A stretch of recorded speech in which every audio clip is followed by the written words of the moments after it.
semuanya ya. Nanti ibu gimana? Bodoh, aku nggak peduli.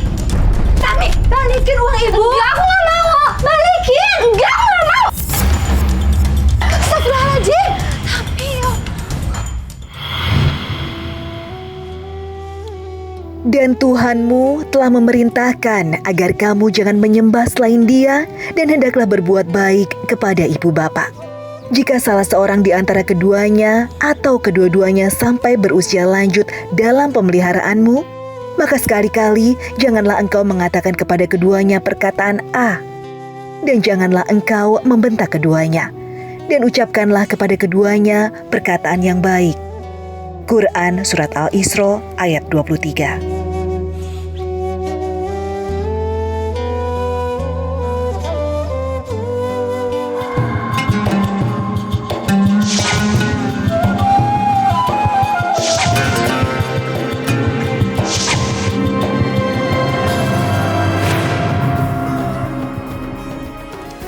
Assalamualaikum warahmatullahi wabarakatuh.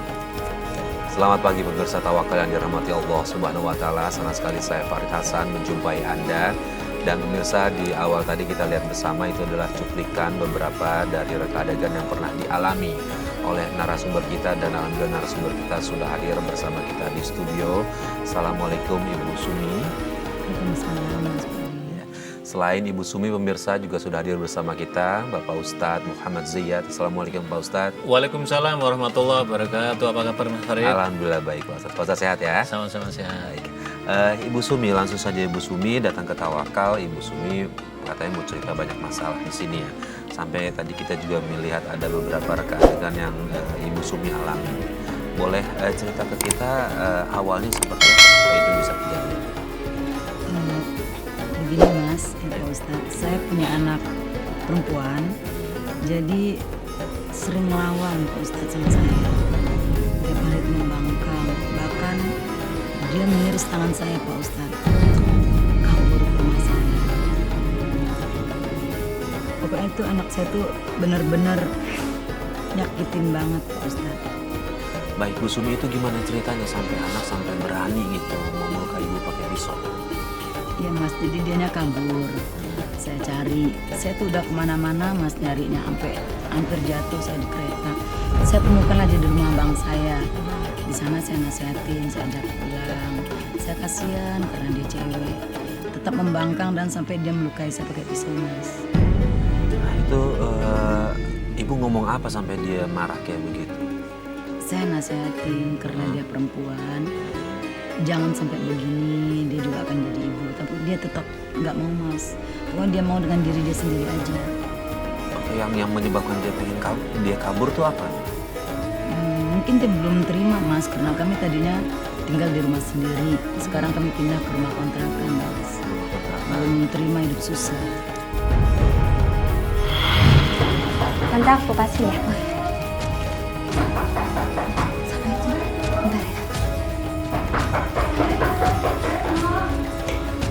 Waalaikumsalam. Ya ampun, Sumi. Kok datang nggak bilang-bilang sih? Kami ada di sini kan, Nok? Iya, tuh. Tami, kenapa kamu nggak pulang sih, Nak? Ibu ngapain sih di sini?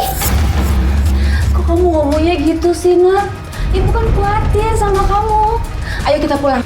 Tami, ikut ibu ya. Kasihan ibu. Enggak, aku nggak mau. Udah sana ibu pergi. Aku nggak mau hidup susah sama ibu.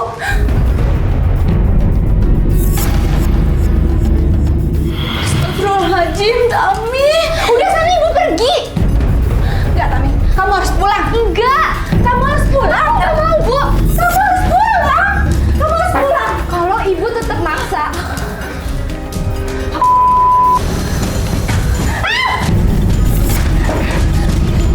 Astagfirullah. Ayo, kita ke klinis sekarang. Boleh tahu kenapa bisa berubah, apa penyebabnya gitu dari rumah sendiri sampai akhirnya pindah ke kontrakan? Saya punya suami Mas, saya itu perkosa pembantu.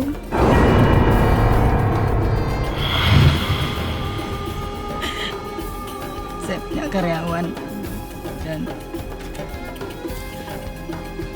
saya punya karyawan Mas yang diperkosa beberapa orang sama suami. Dan akhirnya saya gugat, Mas. Padahal waktu menikah dulu dia nggak punya kerjaan, orang tua saya udah melarang. Saking saya kasihan, saya terima dia apa adanya. Dan saya untuk menopang kehidupan saya buka catering, Mas. Alhamdulillah sukses sampai saya punya karyawan 7. Namun beberapa pembantu diperkosa, Mas. Yang paling sakitnya saya beserta anak saya yang pertama menyaksikan dia tidur di tempat tidur sama pembantu, Mas. Mas, kapan jalan ke Bali? Iya, nanti pasti sayang. Apa sih yang nggak buat kamu? Makasih ya, Mas ya. Iya, sama-sama. Astagfirullahaladzim! Mas! Apa-apaan ini? Ngapain kamu sama Vira? Dia itu karyawan aku! Tega kamu, Mas! Pak! Papa selingkuh! Papa jahat! Kamu lihat, Mas! Kamu bukan cuma nyakitin aku, tapi anak kamu! Dan kamu, Vira! Kurang ajar kamu! Maaf, Bu! Kamu, Mas! Dasar kamu! Tega kamu! Udah! Saya mau pergi dari rumah! Pergi kamu sekarang! Pergi!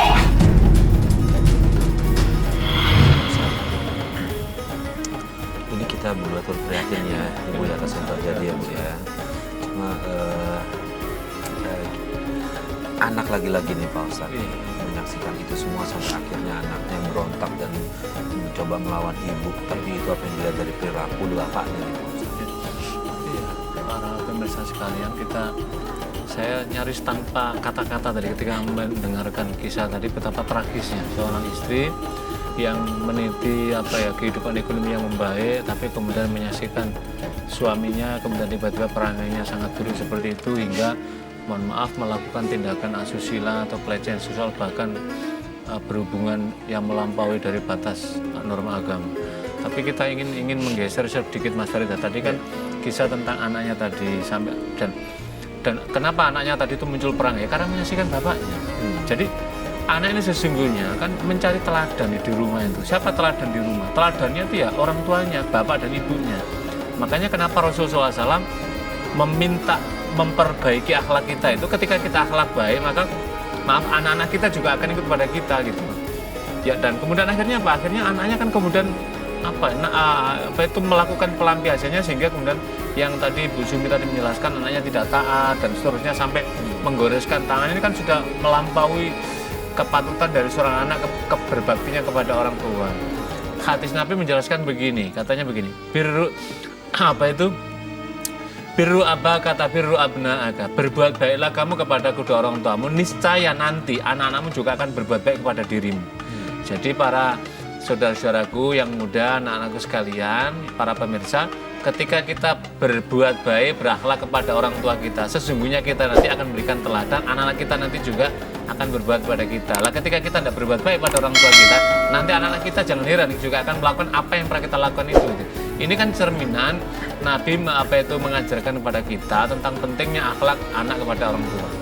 Yang kedua ada riwayat menarik pada zaman Rasulullah SAW, yaitu apa? Ketika salah seorang sahabat yang durhaka kepada orang tuanya dan kemudian langsung mendapatkan balasan Allah SWT atas doa orang tua.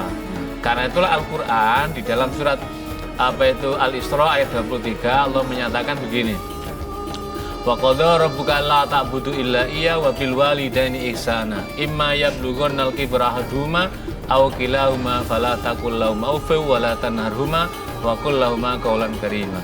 Dan Tuhanmu telah memerintahkan pada kamu, hendaklah kamu menyembah kepada Allah dan berbuat baik kepada orang tua dengan kalimat ihsana, dengan sebaik-baiknya adab berbuat baik pada orang tua. Dan apabila orang tuamu itu sudah mulai usia lanjut, maka janganlah engkau berkata A. Ini maksudnya menunjukkan perkataan yang kelihatannya ringan, tapi itu nggak boleh. Apalagi sampai tadi Mas Harid melukai, tadi kan kita merinding ada anak seperti itu. Sebab kalau ada anak semacam itu, saudara-saudaraku, anak-anakku sekalian, para remaja, maka rahmat Allah akan dicabut, ridho Allah akan dicabut. Sebab kata Nabi, ridhollah fi ridhol walidain. Keridhoan Allah itu sangat bergantung, berbanding lurus dengan keridhoan seorang ibu, seorang ayah kepada anaknya. Jadi Bu Sumi ini mendapatkan dua kisah yang tidak menangkan batin beliau. Yang pertama tamparan keras dari perilaku suaminya, yang kedua anaknya tadi. Iya. Nah, Bu Sumi, Saya dengar tadi bilang kalau sebenarnya nggak direstui ya pernikahannya ya.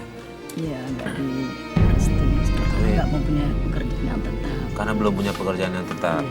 Tapi Bu Sumi tetap bersikeras untuk menikah dengan dia. Iya. Oke nih Pak Ustadz, ada kaitannya Iya. nggak dengan ini